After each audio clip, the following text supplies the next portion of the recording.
刚出锅的砂锅饭拌着咸肉跟大扁豆，黄澄澄、油润润、热乎乎、香喷喷，趁热吃可太舒服了。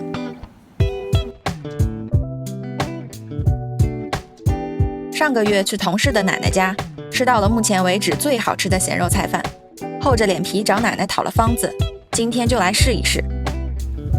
做菜饭的米要泡够1小时，我们把米泡上就可以做其他工作了。家里吃莴笋的时候把叶子留下，这是做菜饭的好材料。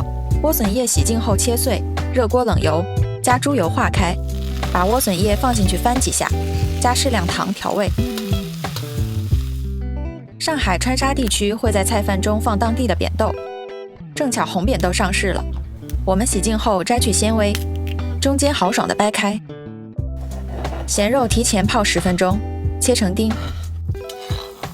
热锅冷油，将咸肉和扁豆入锅炒透，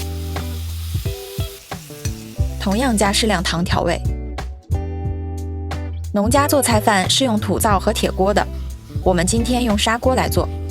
锅底先涂一层薄油，把泡好的米放进去铺平，盖上炒好的咸肉扁豆，加生米体积1.2倍的清水，盖上锅盖，大火烧5分钟左右。此时砂锅的气孔已经开始微微冒气了，这时转中小火焖10分钟，贴近了还能听到锅中细微的咕噜声。10分钟后，锅内水基本收干了，关火，在锅盖上淋1圈油，继续焖10分钟。再揭开盖子，饭已熟透，我们把炒好的莴笋叶子加进去，拌匀，再放1勺猪油搅到化开。整锅饭都油亮亮的，盖上锅盖，大火烘2分钟，随后关火焖5到8分钟，咸肉菜饭就焖好了。准备开锅，请全场静音。